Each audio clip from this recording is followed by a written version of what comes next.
And we're live on Book Chat Live. Hi. And today's reader stroke book expert aficionado person is Dave Algeo. It's Algeo, yeah. Yes, yeah. You overthought it there because you were getting Yeah. It's like when you're jumping towards like a hurdle and it's like, you just got to jump over it. And I'm like, oh no, I'm stuttering. I know. So, before we start, let's talk about your reading kind of habits and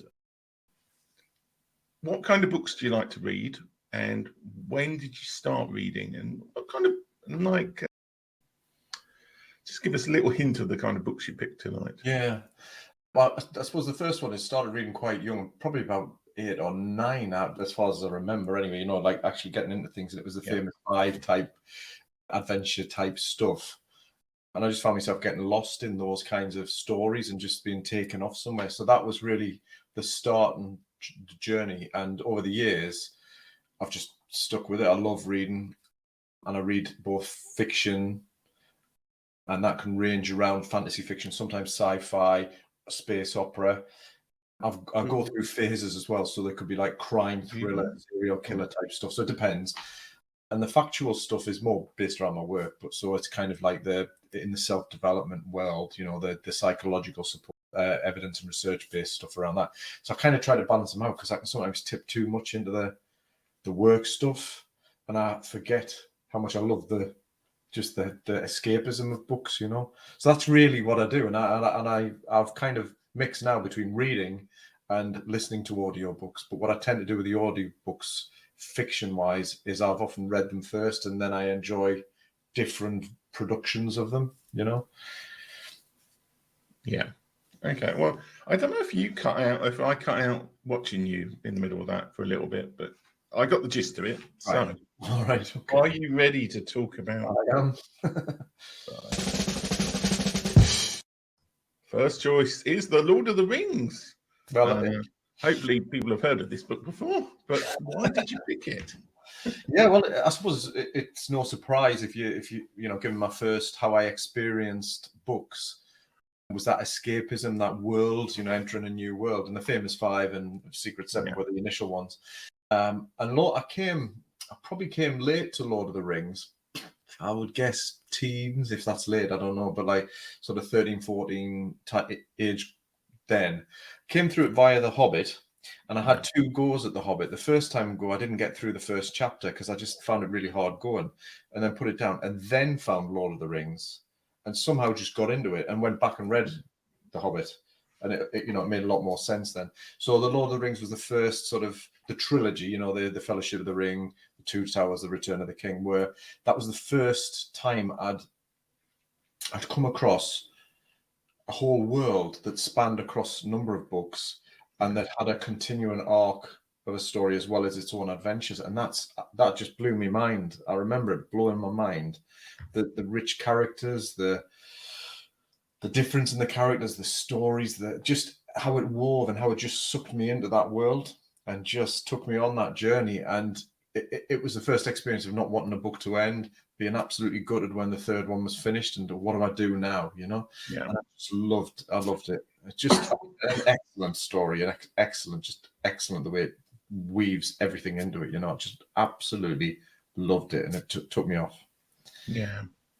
So I was going to say what particularly may appeal to you, but you kind of said quite a lot already. But in terms of it compared to other fantasy books and other books of other genres, what really appealed to you about Lord of the Rings? Well, it was. I suppose it's your first. You never forget your first, but it's also.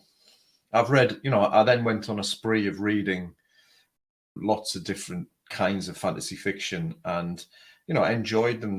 The Thomas Covenant Chronicles, the White Gold Wielder books. That was that.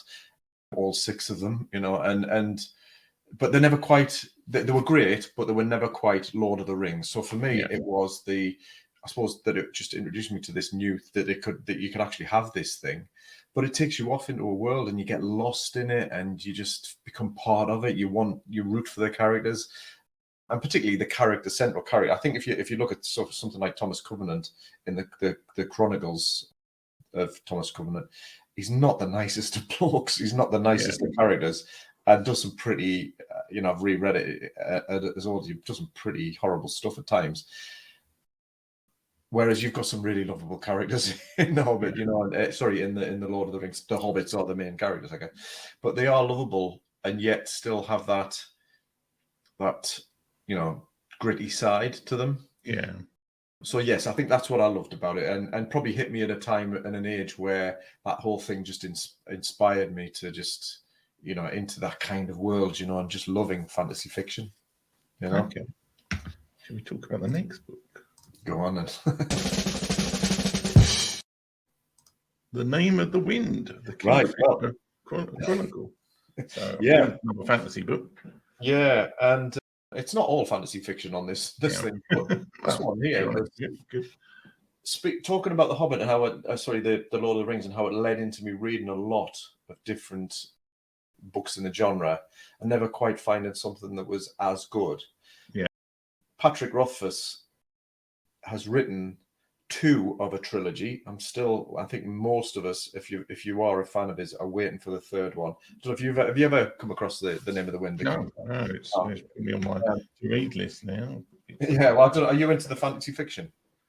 Well, I have written fantasy books. So I actually struggle with the length of a lot of fantasy books. Yeah.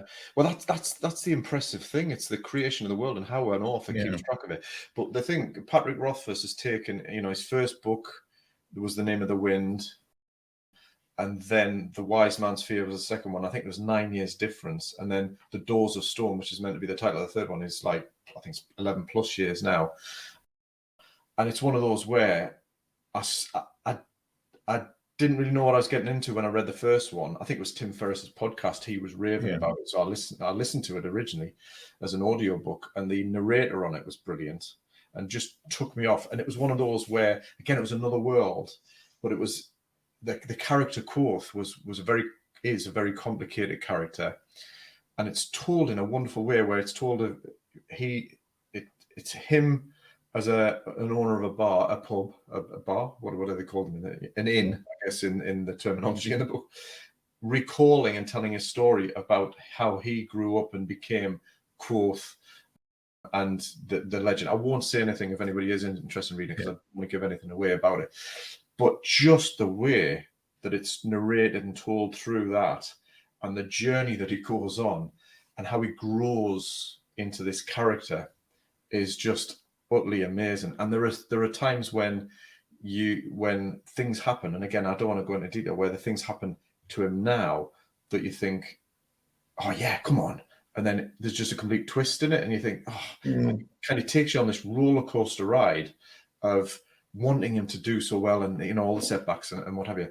And it's not quite the world of the fantastical world of the Tolkien's world, but there's magic in it. And there's, wizards and, creatures and stuff like that. Not to the extent in Lord of the Rings, but I just love the character. And it was one of those where it just takes you off in another world. And it's one of those where I will have a caveat for anybody who hasn't come across it. Don't listen to it yet or don't read it yet, whatever you do. And I say that tongue in cheek because the frustration and the impatience you feel when you get to end of book 2 and now waited 3 or 4 years. And I'm a big believer that the author, he needs to for him to get it right, and because he is obviously very, very particular about it and had some challenges around his mental health and what have you. I would like him to get it right than rush it. But nevertheless, I've gone back over and read and re-listened to books 1 and 2. I couldn't tell you how many times now. I can probably quote them word for word because I'm desperate for book 3. So if you kind of think you're going to get into it, then maybe hang on until there's some reasonable date for book 3 to come out. Being it'll be next year, then it's the year after, then it's the year after. And, I'm desperate for it. I'm desperate for it. Yeah. Brilliant. He's a brilliant, brilliant writer, Patrick Rothfuss. He just really is.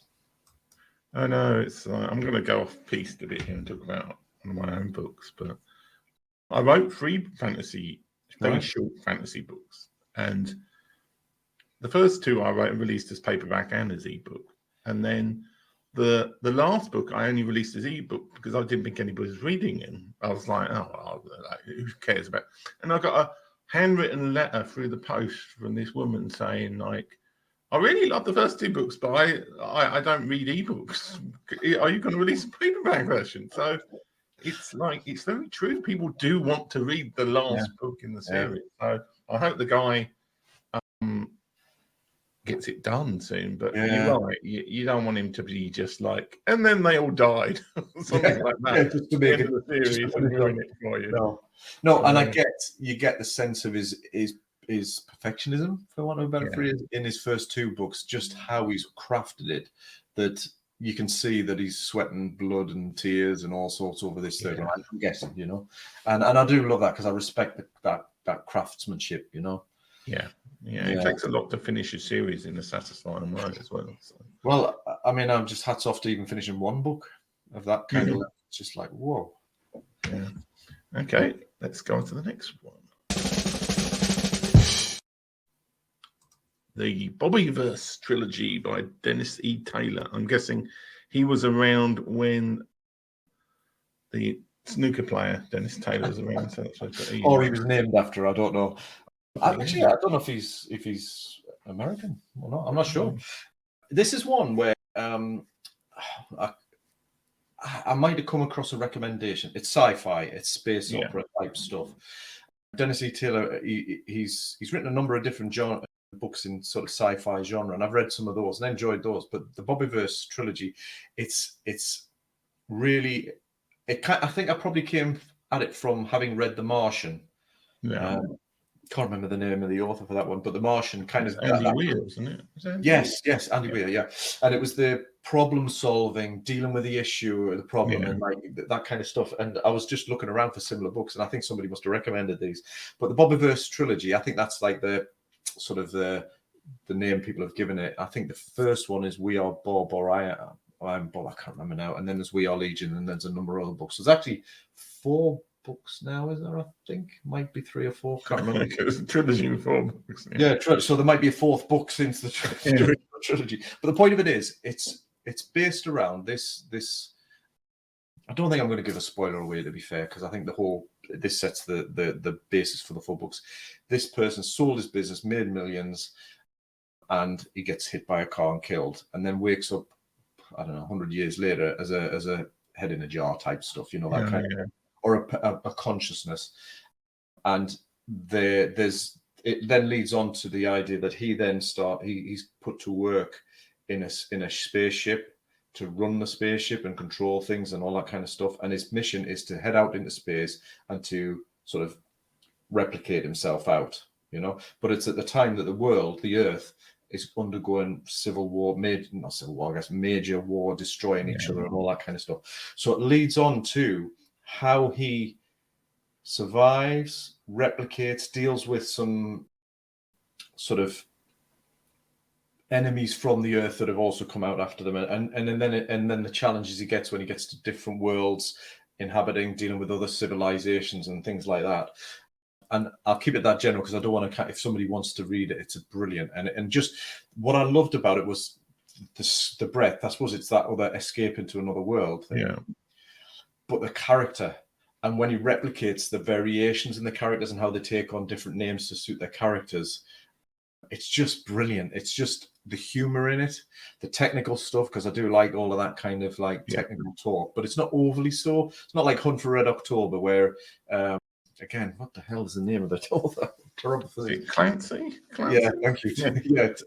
Tom? Okay, I don't think I've seen the film. I don't think I've read the book. But I've read that book, and that he goes to town on technical, and for me, just a little bit too much. Whereas this isn't like that. It's enough to whet your appetite, get you into it, but then he's off in the story, and I just love it. I love the characters.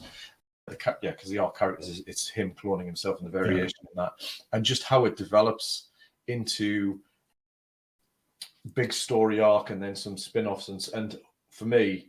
And I think it's reasonably confident that he's gonna pursue different avenues with some of the Bob characters. going forward as well. So spin off into this problem that was sort of sown a seed in book 1 or 2, you know, that kind of stuff. Yeah. So, and I think that's what probably the theme with the books that we've had so far is that escape into the world and a feeling like there's more, so that when you come to the end of a book, Patrick Rothfuss aside with finishing the book, that, oh, there's going to be more, and that I can revisit. And it's like putting on comfortable shoes at that point, you know, putting on your nice slippers and stuff, hopefully with some surprises in it, but just really engaging, you know. And I did actually slow down. This is another one where I've read it and listened to it on audiobook. And again, I think it's the same. No, it's not the same narrator as the Patrick Rothfuss books, but he's a great Ray Porter. No, it's not Ray Porter. Anyway, great narrators make the audiobook as well, which takes you off in a slightly different dimension. So, and that's what I like to do. I like to read them and then sort of listen to different productions of them. And I've listened to them numerous times as well, you know, just brilliant. Yeah. Okay. Let's get off the fiction. I think this is non-fiction all the way. Is it? Right, yeah. The Kindness Method by Shahroo Izadi. Yes. That's the name. This is one that I think, it is a complete, because it's into the fact-based stuff. I suppose it ties into the work I do, which, you know, I don't need to go into too much detail, but I'm a coach, and I coach people with around health and sustainable weight loss. And you'll see with some of the other books that informs my approach, because what I'm very much a believer about is not going all or nothing and not going extreme, you know, the diet merry-go-round, I call it, that kind of stuff. But in this particular book, this is not just about diet, it's about impulsive or addictive behaviors in general, and how important being kind to ourselves is. And that can seem a bit soft and fluffy. Yeah. I'm an ex-cop, and you know, I'm initially a bit suspect about these kinds of things, but the way she presents it, and the exercises she takes you through or talks about and encourages you to do are really, really useful in starting to challenge the inner critic, the inner that voice that is really hard on yourself because you're not good enough and you're not going to be good enough until, and when you make a mistake, you're useless, and see, I told you so. All of that self-sabotage stuff, actually really highlighting that as one of the key reasons why we don't achieve the goal. We don't, you know, because the cruelty kind of makes things harder. So I really like it because it's probably one of the first books that, I mean, I do a lot of reading and research articles wise, but for me, this was a really approachable, down to earth book that kind of lays out almost a manifesto, but not in that sense, just some, you know, this is how to start to shift your approach to yourself and how you treat yourself, with a view to getting off that substance or that behavior, whether it's workaholism or, in particular, you know, from my perspective, the comfort eating, binge eating, that kind of stuff. She has got another book that spins out of this called The Last Diet, I believe it is, which is a narrow version of it, so it kind of repeats that but focuses in on that specific topic. So I like her work, I like her approach. I think she's actually, because of these books, has become really high profile in the UK in particular, I think, you know.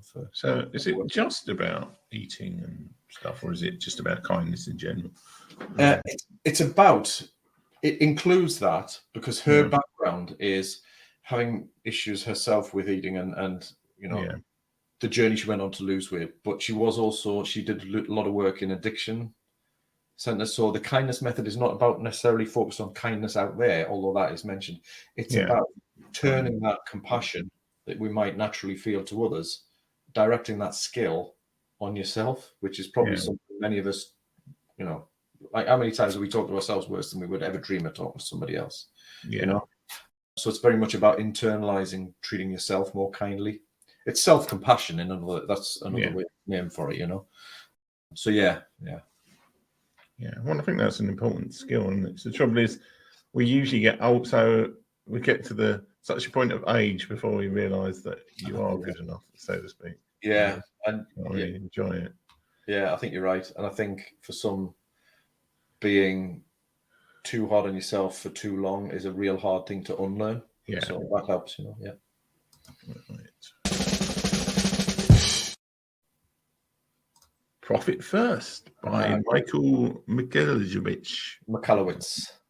I'm not saying that again.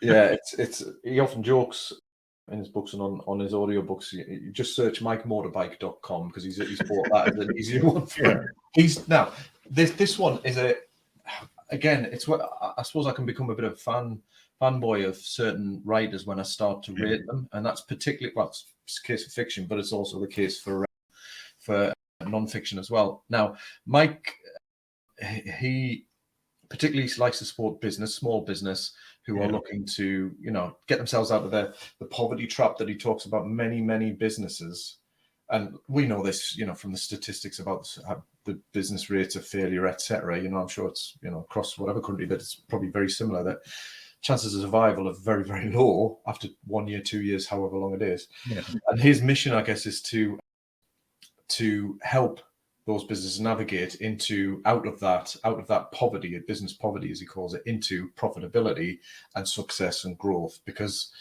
And very much around the service you provide, and you're providing a service to help and improve things, etc. The thing about this book, because he's done a lot of Pumpkin Plan, Surge, that kind of thing. This one was a revelation for me. Yeah. Because I've been in business 17 years now, and I mean, I joke because I left the police to run my business. I left the police twice. Yeah. The first time they caught me again and dragged me back in. And it was like the first time was because when I left, I did not have a flipping clue how to run a business. I was used to being a cop and whatever in there, but I had no idea. So the first time I just crashed and burned, and I got myself in financial difficulty, etc., etc. And I could have done with this book then, but it took another 3-4 years. I went back into the police, built my business properly whilst in the police. And at that point, this book dropped into my hands. I know, it must have been about 8 years ago now, 9 years, 10 years even, I don't know. And when you read it, it was just like, oh my God, where have you been all my life? Yeah. It's the profit first is not about be greedy and grab the money out of it. What it's saying is that it's a bit like blood in the circulation. You need to have it circulating around your business in order for you to have an effective business. And it gives loads of examples on how to calculate stuff in the book. But in a nutshell, what he talks about is pretty much, rather than living by the past and your accounts of the past, start to look at what are your costs, how can you get the sales in, and then apportion your money out for tax, for VAT, for profit, for this. But the profit bit is an important one, because every month you pay yourself a percentage out of whatever, and you judge your costs according to that. You don't pay your costs first, and then you decide, right, well, if I can't afford that after I've taken these percentages out, then my costs are too high or my sales are too low, or a bit of both. And that shift was like a penny dropping. And when I'm saying it now, it sounds pretty obvious, doesn't it? But how many of us have been in that thing where we're letting the costs of our business dictate it, and we're making decisions perhaps on, I need to invest in this, I should do that, I should spend on that. We're overextending before we've actually got the money to come in, the circulation for it. And then there's things about every quarter you give yourself, you take your profit, you half it, put some into reserves, and you take some out for yourself, So it was just one of those books that was like a light bulb, and he takes you practically through how to reshape the practical things like your spreadsheets or your books to make that happen. And that was a game changer for me, however long ago it was now, And you can still fall into bad habits with it, but it's almost like a little Bible for me. Okay. So great book. One I might try and pick up. The trouble is, I've picked up so many good books to read on this show, but I'm like, I've got a bit of a backlog now, and I tend to listen to audiobooks, so I have to wait for the credits as well. Well, quick one on that one, just before we move on to there, is sometimes maybe look for an executive summary type thing on it, and then do the basics for it, because I mean, I wouldn't like to do them out of this book sale, because I really read books and what have you. But if you're talking about just implementing it, get the framework and implement it, and it will change things for you. Yeah.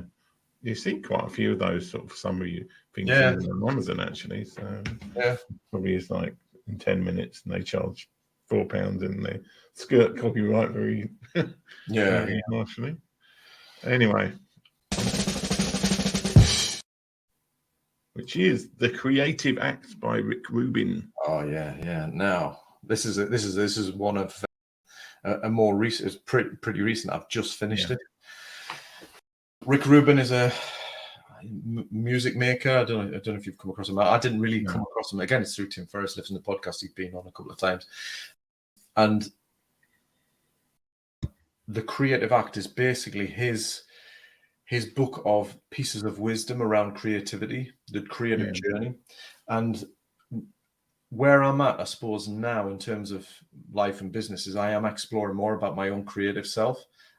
I'm starting to try to look at how do I shape my business to satisfy myself more creatively.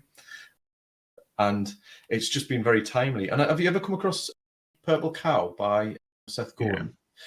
Yeah. And again, that's one of those books where Seth had loads of different contributors, and he'd read a bit, and this is in the book or the audio book, read a bit, and then there'd be a gong, and then there'd be another piece of wisdom.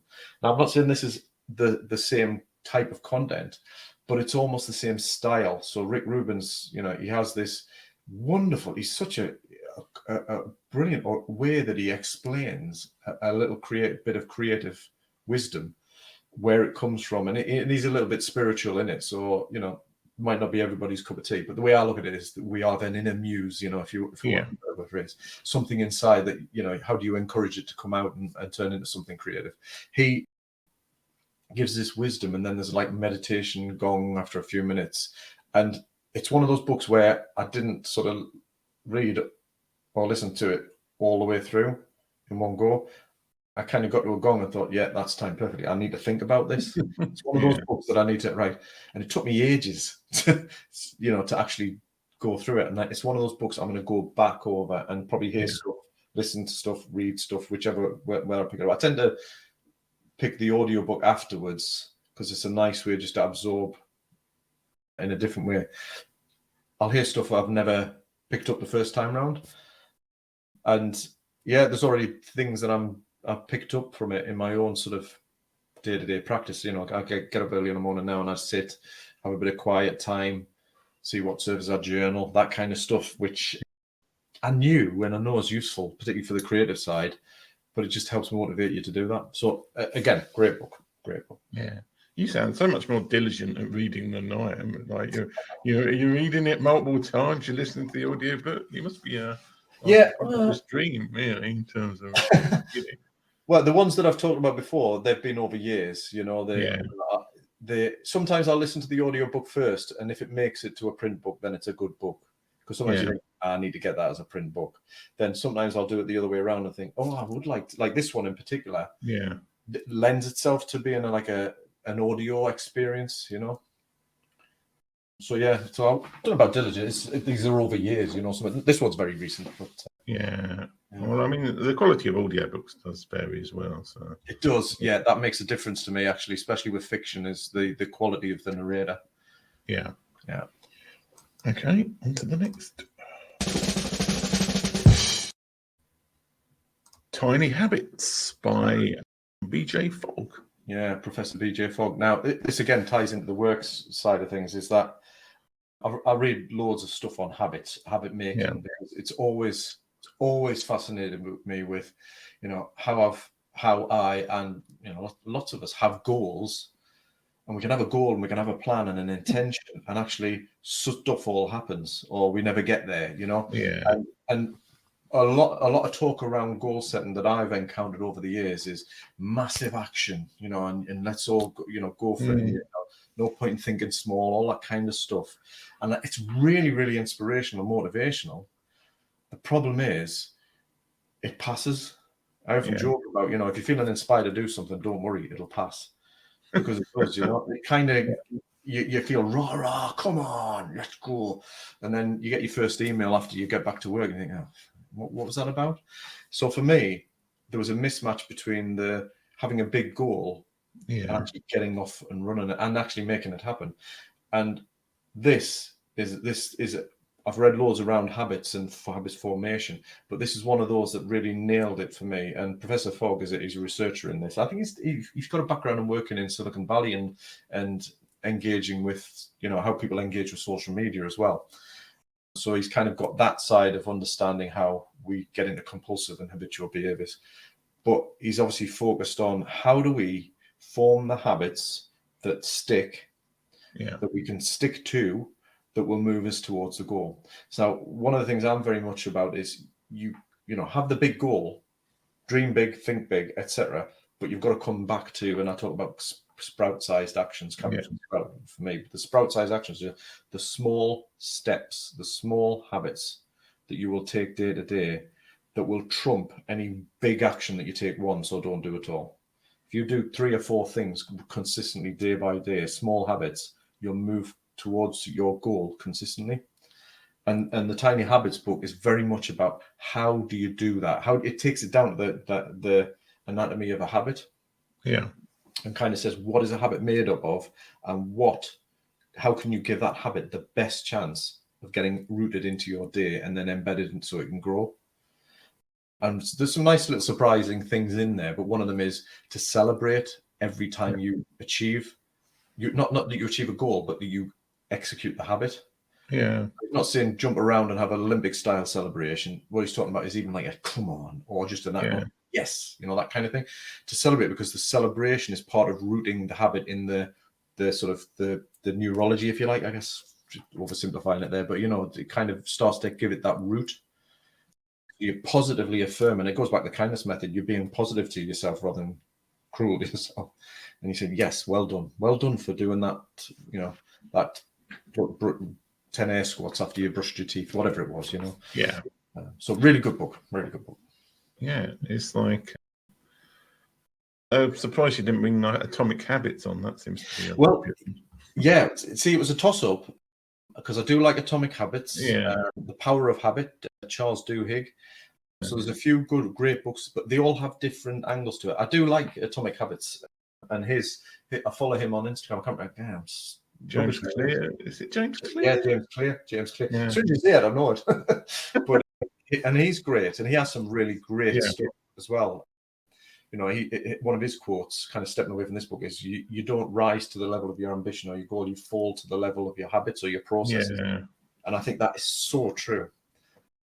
So it probably is a bit of a toss-up, but this one, it just spoke to me about the idea of small, tiny. I suppose Atomic is because it's small as well. Yeah, but this one's not been mentioned before, so on that case, it's good.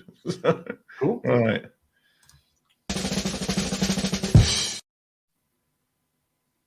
Mindless Eating by Brian Wansink. Wansink, professor, formerly professor. Now this one, I don't know. I suppose I'll talk about this. Yeah. A lot of you have a caveat for the next one as well. But anyway, I encountered this book again as a recommendation from a friend, and I'll go into the premise of it, and really enjoyed it because it was research based, etc., etc. So I'll go into the premise, but I have to give a real caveat to it because the author crapped in his own nest, to be fair, because he ended up getting involved in a scandal around hacking his data. Oh, yeah. And there was a lot. I don't know. There's been a few of these, but basically, he, in some of his research, the hacking, I don't understand it fully, but basically, he's exaggerated the benefits of the positives that come out of research. So a lot of people, he ended up retiring disgracefully or quietly retiring. And a lot of people in the field of research around eating behavior kind of obviously treat his work as suspect. Now, from my point of view, I'm totally with that. Very disappointed because he was a bit of a hero of mine. I even interviewed him on like a former podcast version years ago. Yeah. But the reason it's there is because it was a very formative book, and since I discovered he'd crapped in his own nest, I did a lot of reading around it, and I found that there are other researchers around the world who are in researching eating behavior and support his work, but just don't have the claims of the exaggerated claims. So the point of mindless eating is, its premise is that, and it goes back to this idea of diets. When you're on a diet, classic diet, it's about being mindful. It's about knowing what you've eaten, what you put in your mouth, and concentrating or measuring calorie count, whatever it is, but being very aware of what you do and don't put in your mouth. And the premise of this is to say that the reason that 97% of the time diets don't work is because we're not mindful. Yeah. We're on autopilot. We're busy. We've got lives. We've got all sorts of things going on. And a lot of our eating behavior is like everything else. It's autopilot. It's triggered by emotions, by experience, social, whatever. And because of that, this research is around how can we leverage that tendency to mindlessness, i.e. being on autopilot, to undereat rather than overeat. Yeah. So that's the premise. And he kind of comes up with some great concepts like the mindless margin, which is we tend to not notice when we overeat or undereat by 10 to 20%. So he kind of looks at a lot of tips and tools and hacks around how to mindlessly reduce what we eat. So basically, without noticing too much, because his phrase is the best diet you're on. The best diet is the diet you don't know you're on. Yeah. He's obviously exaggerated his data, but you will have come across this. We've all come across this, smaller plates, smaller glasses, that kind of thing. They're classics from this field of research. But he talks about a lot of different things, and I've certainly built it into the work that I do, in relation to it. So I have 3 areas, and one of them is about designing your environment around this, your architecture of your life.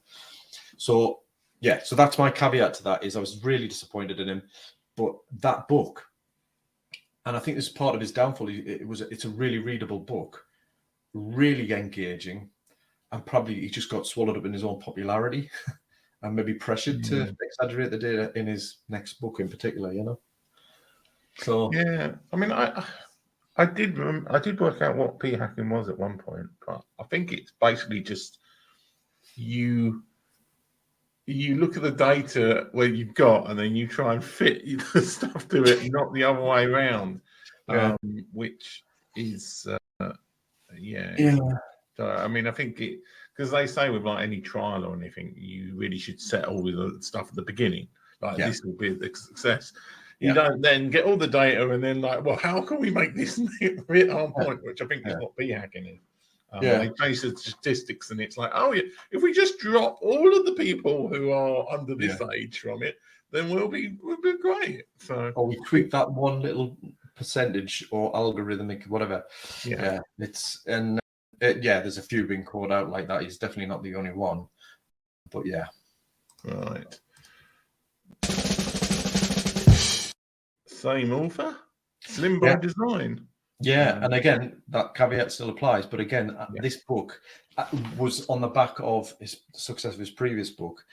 And I think this is possibly where some of the p-hacking some of the work came out. So again, I love the way the book's written.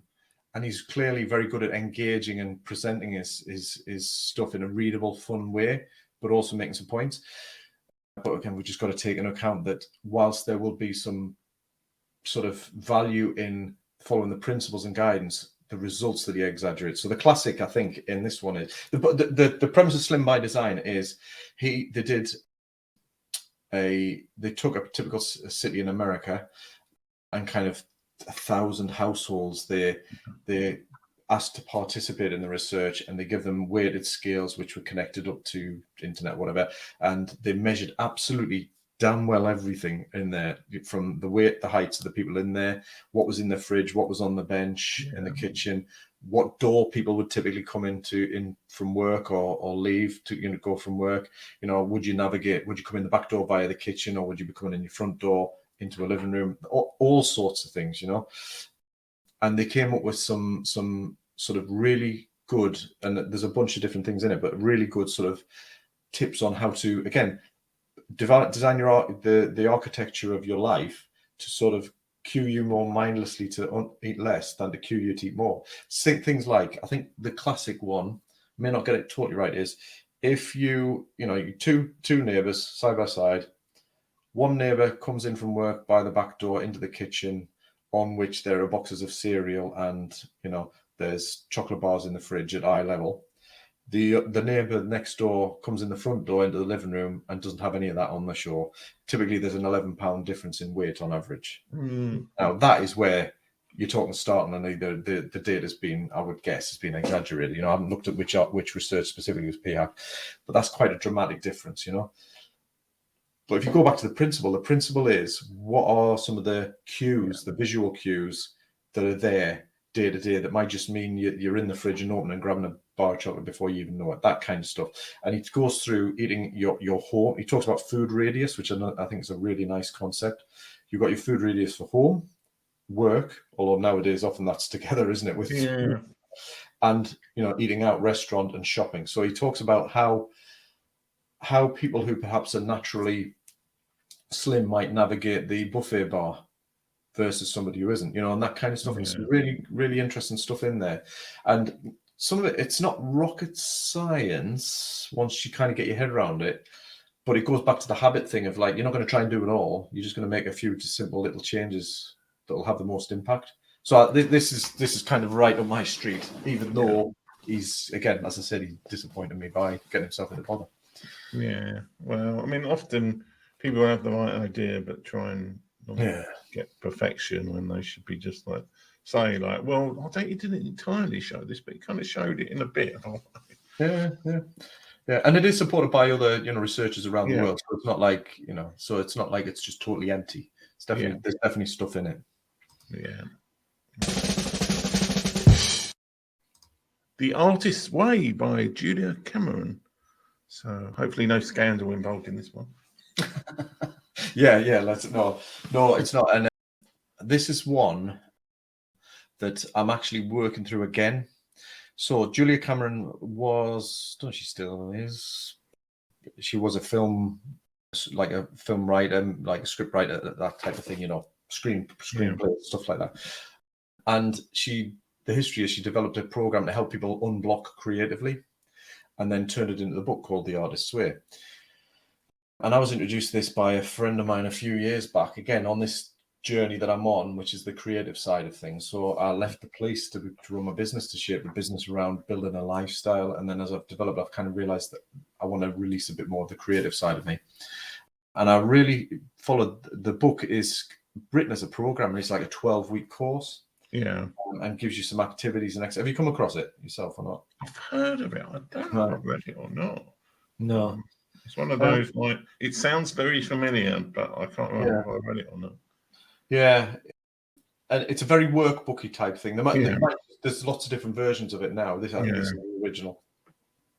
But the point is, it sets you up to do some things daily and then gives you weekly activities through the book. Okay. They're all about starting to tap into your creative side. Now, it's got a religious and spiritual element to it. And as somebody who is still, not sure about any of that, I still find that a little bit uncomfortable. Well, not uncomfortable, just perhaps not ready to embrace that side. But I just kind of look into, the muse inside me. That's the way I kind of reconcile it for me. But what she talks about is do your morning pages. When you get up on a morning, do 3 pages of full scope of writing anything. You're not trying to create something. You're just trying to get the crap in your head out so that you unblock yourself for the day. And that might sound like a lot of work, but actually when I was doing it religiously, and now that I've reintroduced it because I'm back, I've decided to pick the course up again. I just find it really, really amazingly helpful. It just lightens your head. You get a load of the clot out of your head. The self-talk, the things that are on your mind, the things I've got to do today. You just, if you don't know what to write, you just write, I don't know what to write. I'm not sure what I'm going to write next. Don't know what I'm going to write, until stuff just starts to come up again. So the morning pages and then an artist date are the kind of, so the artist date is you take yourself off for 2 hours a week to do something completely different on your own that stimulates you creatively in some way, fun, serious, whatever it is. And then you've got the activities through.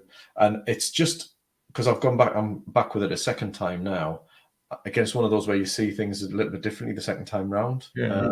And I find it really, really useful. It was a really useful thing to do way back, well, a couple of years back, and really good to do now. So it's one of those books that I'll probably come back to again, but it's nice to refresh where I've drifted or forgotten. And I find it really useful just for tapping back into the creative side. And again, if it's not everybody's cup of tea, if you're not interested in the creative bit, then it's not going to be relevant to you, I guess. But it doesn't have to be because you want to be an artist or a writer or whatever. It can just be because your head's full of clot, as I call it, and you're just not thinking straight, and you're not able to be creative at work to problem solve or to deal with this this challenge or come up with that idea. It could probably really help with that as well. Well, I think one of the biggest myths of modern society is that there are artistic people and non-artistic people. Well, it's usually you find out that most of the non-autistic people are just as autistic as the quote autistic people. So I think it's reconnecting to that, really, isn't it? Yeah. Well, I think that's a good point, because I wonder how many people have suppressed it or shut it off because they were sort of, oh, don't waste your time on that. Get yourself a proper job, that kind of stuff, and actually maybe. The number of people I talk to, actually, I was at a wedding on Saturday, and I happened to sit next to somebody who's, he works in accountancy, financial accountants, and we're talking, and then he said, because I inevitably turn the conversation to this sort of stuff, and he said, "Oh yeah, and you know, I'm doing more of is just painting," and then suddenly we've got a different conversation, because, and he's of an age probably like me, where you get to that point, and you think, there's more years behind me than in front. I want to enjoy what I'm doing. I think. You talk about maybe get to an age where you think, stuff this, man. I want to do stuff I like, and I want to do more of that, So we should go and grab that guitar at the back and start playing like you're or maybe not on Amazon now. Go about that. So, I wouldn't torment anybody on listening to it. So this is a question I ask people, and sometimes people have given me stupidly long answers to this. And the last 2 times, people have given me just the answer. If you had to give one book from this selection to somebody, what book would it be? Or alternatively, what would be your logic? What questions would you ask the person to decide which book to give them from this list? So what would be your flow chart as to like, this person is this, and right, so this book. If you want a succinct answer, but it would belie probably a few more questions, would be, what do you like? What do you like? What do you enjoy? Where are you at in life? Yeah. And what do you want to do going forward? What do you want out of life? I think those 3 questions are sound dead simple, but they would, to me, open up. I'm interested. I love to listen to music or read or whatever. Yeah. Blah blah blah. Or what kinds? And it might get into fiction. Have you tried? So it might be Tolkien or whatever. Or, well, I'm in business, and I tend to read a bit more of this, and my business is struggling or whatever. Then it might be profit first, or or whatever. Or the creative side might well be Rubin's creative act, or the artist's way. So it would be those 3 questions. So it would depend on the answers to those 3 questions. I can't even remember what the questions were now. But I've said that. What do you like doing? Where are you at now, and where do you want to go? Type of stuff. And presumably, do you like p-hacking? Yes. Yeah. How do you feel about p-hacking? Integrity of research? I suspect for a lot of people, those 2 books probably would be the most useful. The Mindless Eating and Slim by Design. Yeah. It's from my point of view, I would definitely say, don't get carried away with the claims he's making. Just look at the principles that he's saying there, and see what small ways you could put into practice. Put them into practice in small ways, and see what happens.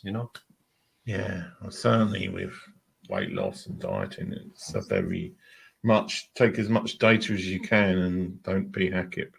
But the more approaches you can try, the better in many ways. Well, to be fair, I always say just come out and work out what you become your own scientist. Work out what works for you, because just somebody else says it should work, you should do this is rubbish.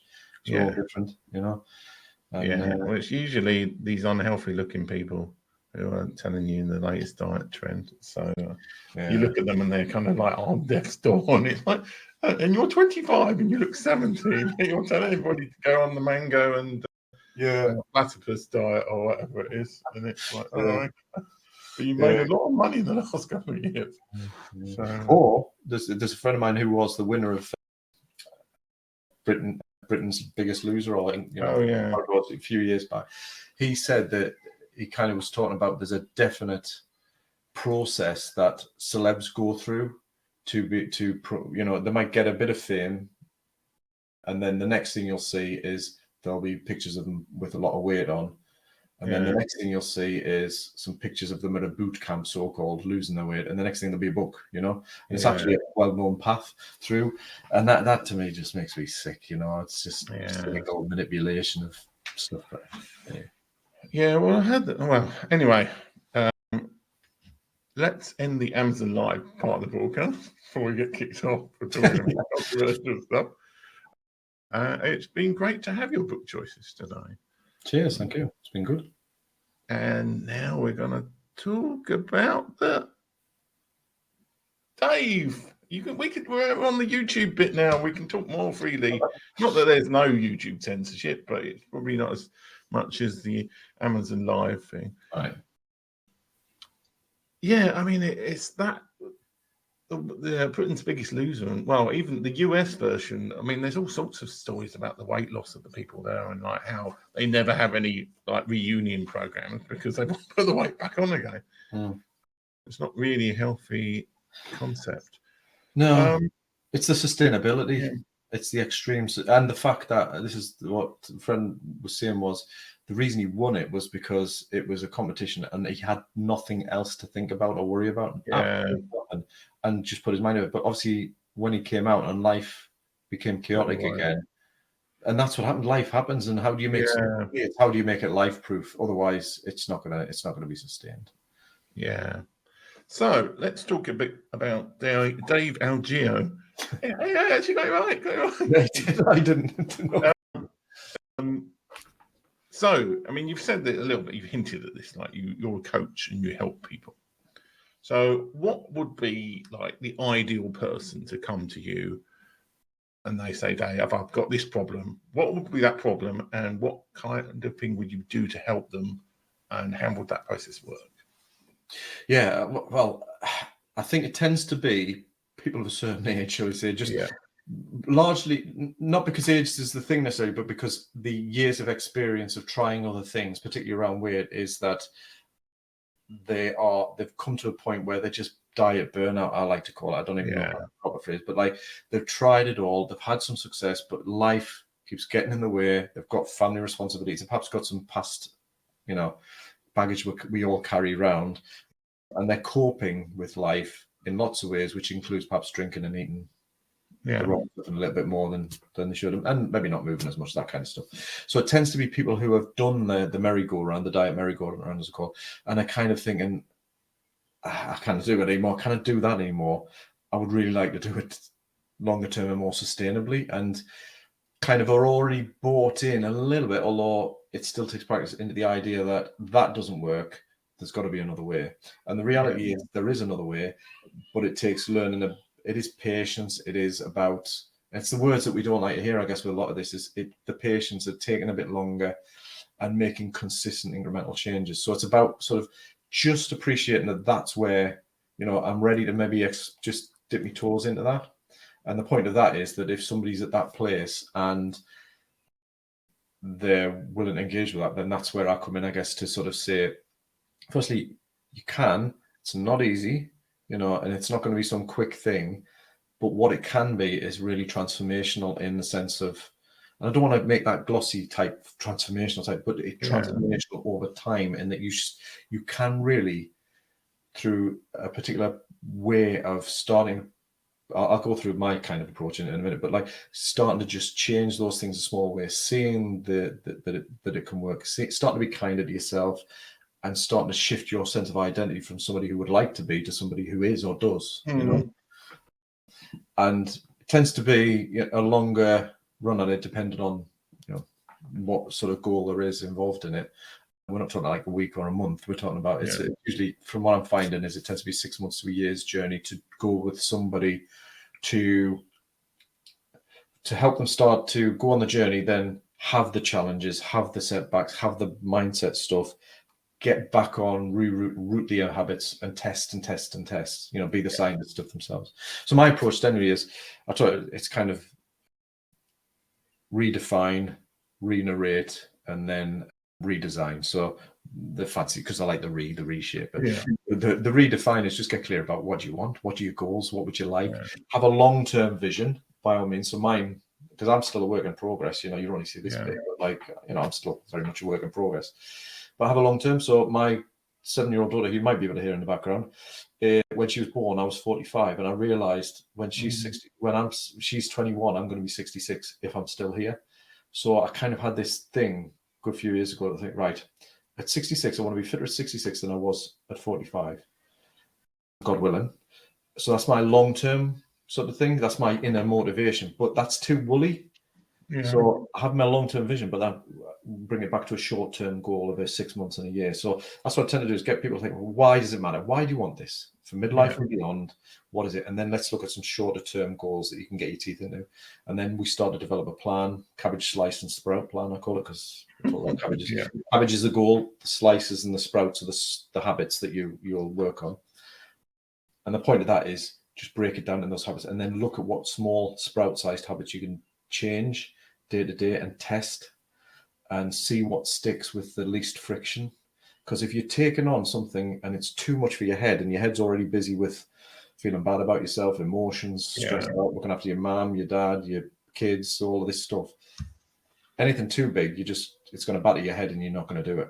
So what small things can you do and start to just build and embed? And then the re-narrate bit is when it's about the stuff we do in our head. The self-sabotage, the self-cabotage, as I call it.